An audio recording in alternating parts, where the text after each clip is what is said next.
So I'm gonna start out by showing you everything that I missed. Like everything that I didn't originally show off, like what that sign says. And what these soldiers say. Basically just tutorial messages. But for the most part, this video is just gonna be about showing off glitches.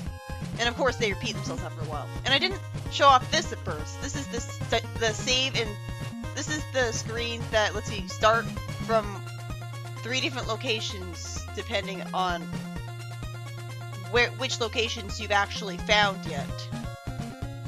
So it lets you reload from 3 different areas. And that's the game over screen. And like it plays the fairy fountain music. And now for the save and quit glitch. You save and quit in midair. You save and quit in midair, and the game thinks that you're still on the upper level of the screen. Even though it looks like you're not, the game actually thinks that you're on the upper level of the screen.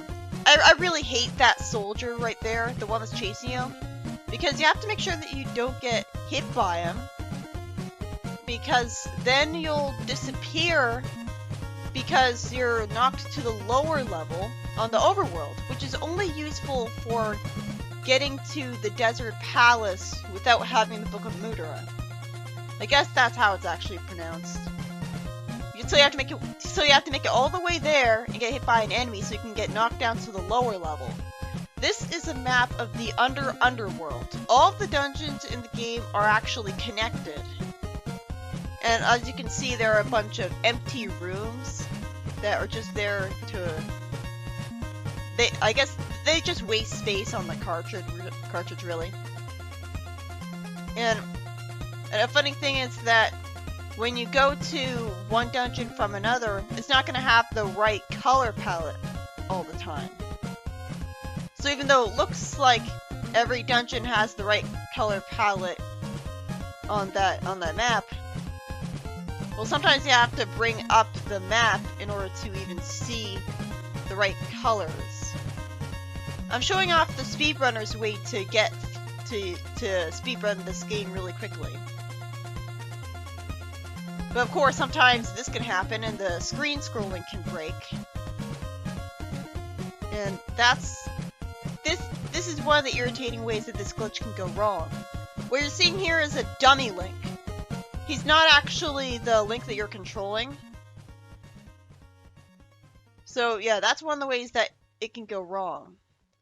Where I guess what happened was I jumped down to the lower level when I didn't want to. It's kind of hard to maneuver correctly when you can't actually see your own character because they're under the walls.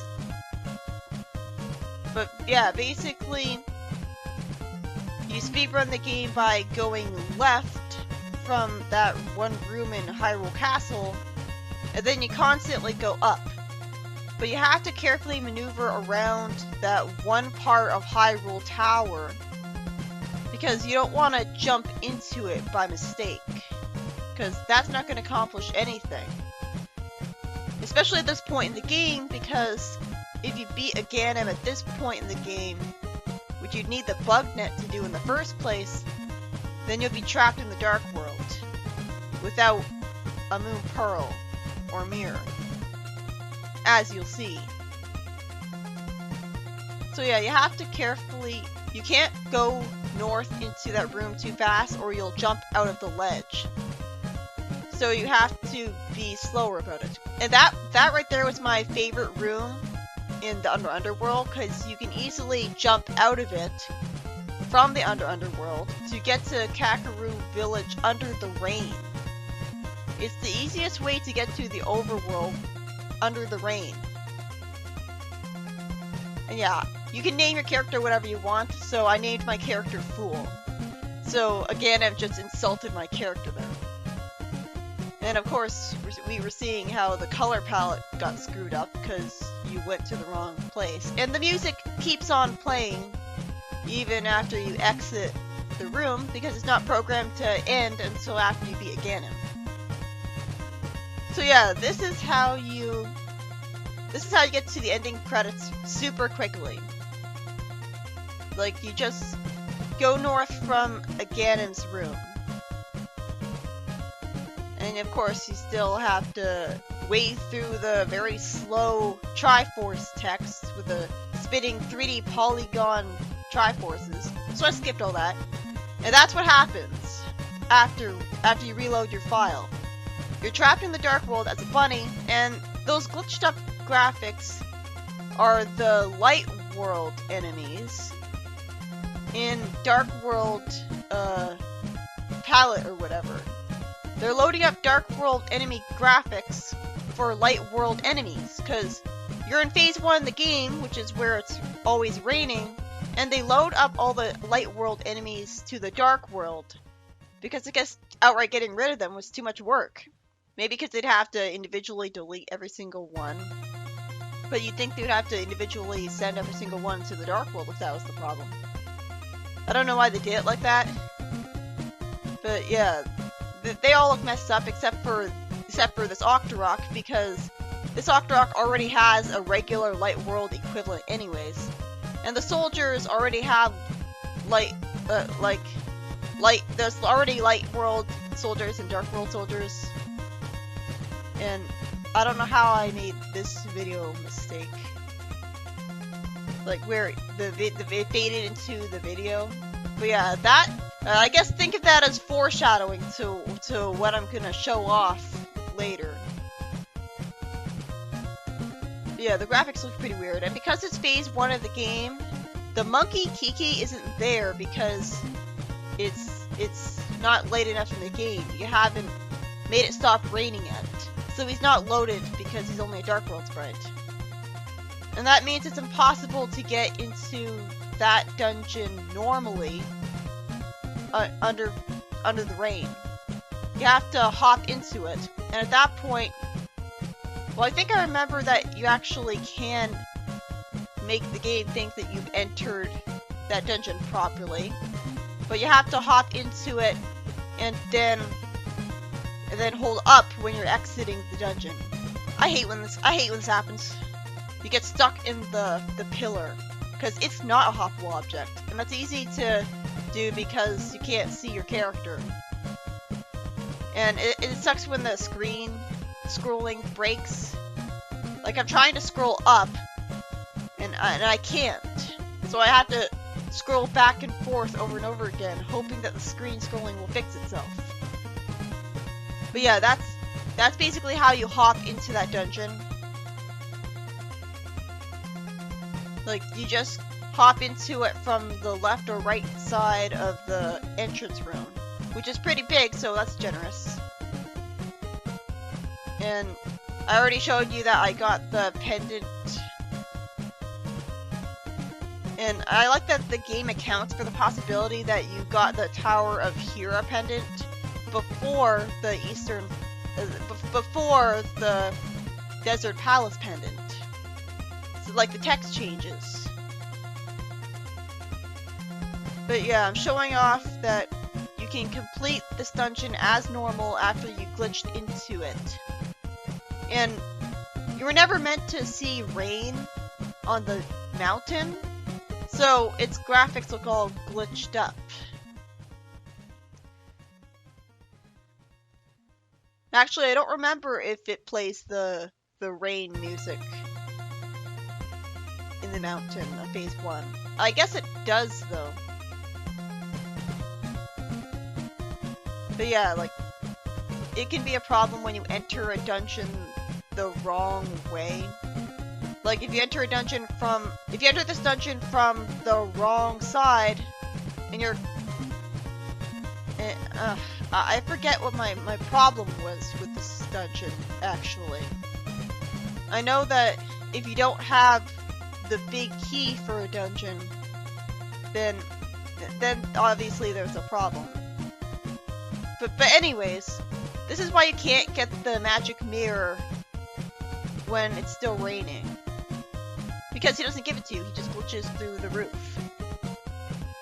But anyways, I'm trying to remember what my problem was with the Tower of Hera. I know that I know that if you enter it wrong because you scrolled so far to the left in the underworld, for example, that the crystal switches won't load, and so you won't actually be able to lower and raise the blocks. And so you can get trapped in the Tower of Hero without the crystal switches if you jump into the entrance room from the north part of it.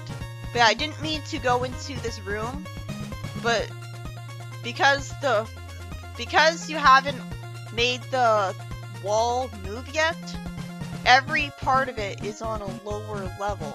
Like every wall is on a lower level. So instead of being stuck in the walls like in the sewers, like in Watergate Palace for some reason, you glitch out of the walls, whether you like it or not. And for some reason, like, phases through the blocks when he pushes them because it's all glitchy. And of course the screen is supposed to be shaking, but because it's not a 60 frames per second video, you don't see that. But yeah, this is one of the easiest ways to enter Misery Mire. If you collect a big key in a dungeon when you glitch into another dungeon, the big key is registered as the big key of the dungeon that the game thinks you're in. In this case, Hyrule Castle. Which means that now the big key of Misery Mire is lost forever, and so once you get the big key from a dungeon that you glitch into, you're better off making sure that you use it in every instance in that dungeon, because you'll never be able to get it back again. And yeah, you're better off following the map of the underworld, because you can easily get stuck because you don't know where you're going. You constantly end up getting stuck in the Watergate Palace because, well, I don't know why you get stuck in the walls. Like, it's pretty irritating because it looks like it should just be a place where it's hoppable because there's lower levels, but it's not. And you can also get stuck in random looking empty rooms like that. Without the crystal switches, I can't progress here because I wrapped around the underworld. If you go too far to the left, you'll end up on the right side of the map. And if you go too far to the right, you'll end up on the left side of the map. But you're better off not doing that to enter this dungeon, because then the crystal switches won't be spawned. You're better off not trying to enter the dungeon through that room because it's too tiny of a space to squeeze through.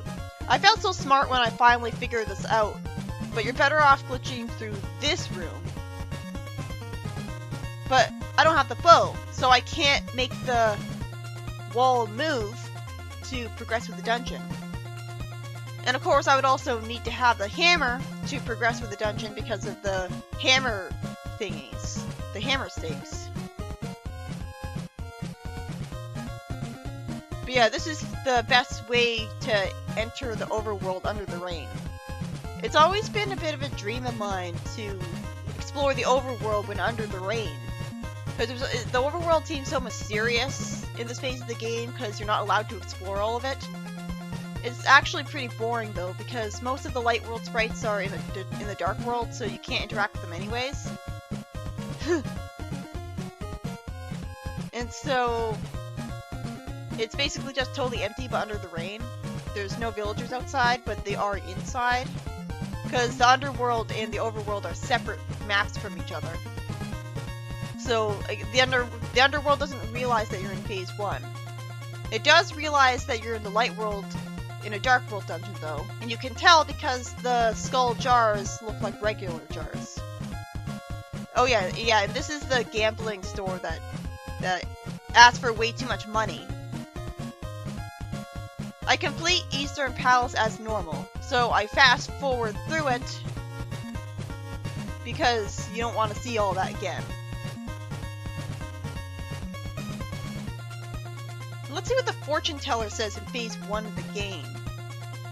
Is he gonna be all confused? No, I guess not. He tells me to get the Book of Mudra. But you can't exactly... Well, I guess you can if you have the Pegasus boots. Yeah, you can get it normally. But the problem is that the Book of Mudra thingy that you have to move isn't spawned in phase 1. So what you have to do is the hardest glitch in the game. So, like, well, yeah. Actually, I don't remember having... Well, it's because it's phase 1 in the game. That's the problem. Because in phase 1 of the game, you reload from only the place where Orca died. Or you only reload from cell to cell. In not phase 1 of the game, like past that point, it's easy to glitch into the desert palace without the book. Because you can just start from Link's house. And then you can just walk to the desert as normal. But in phase 1 of the game, there's these soldiers blocking the way, so you have to be careful about how you walk down. You have to be very careful about how you walk past the soldiers as Dummy Link. Like, you have to, like, see, surprisingly, you can actually go east through that wall, and that's because you're controlling Dummy Link, not the actual Link. It's fooling you about who you're actually playing as. Your actual character is off screen. So what you want to do is you want to go south, scroll left, scroll down. So far so good. Jump down from that ledge, but make sure you don't go too far to the left or you'll end up doing that. And it's easy to make the same mistake again because it takes so long to get back to where you were if you're not using save states. So you have to scroll to the left, and surprisingly you have to move right here, which is surprising because you'd think that a wall would block you. But it doesn't, because you're controlling the Dummy Link. The actual Link is far to the right of the one that you're controlling. You can tell it's Dummy Link because he doesn't have a shield right now. And normally that would be impossible because you haven't encountered anything that could steal your shield yet. But yeah, move left here, and you would think that it would scroll the screen, but it actually makes the real Link go back to the screen, and now you can actually see him.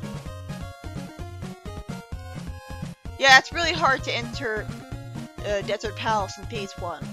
Well, not entirely, because you can glitch into a room in the late part of Desert Palace, and it's a room where you'll just appear in it, because it's a lower level room, because there's a part of Desert Palace where you have to make the wall move to progress. So it's a Misery Mire situation. And here's where Agnes says when you don't have the Book of Mudra yet. But anyways, like, you can easily glitch into the Desert Palace if you haven't moved the wall yet. And when you beat the boss, you can get the Ether Medallion. But you have to exit and re-enter the dungeon for the game to recognize that you're actually in it. So that the game will give you the actual pendant and not just the Ether Medallion. It's really a pain in the ass to enter the Desert Palace in phase 1 of the game. Normally you can just get hit by an enemy when the game thinks you're on the higher level, and then you go invisible and you can walk through that Book of Mudra stone, no problem. But you can't just easily walk through the Desert Palace when it's under the rain. Because even if you go to Kakaroo Village, you can't simply walk through those soldiers that would be blocking your way. Because the screen transition would fail.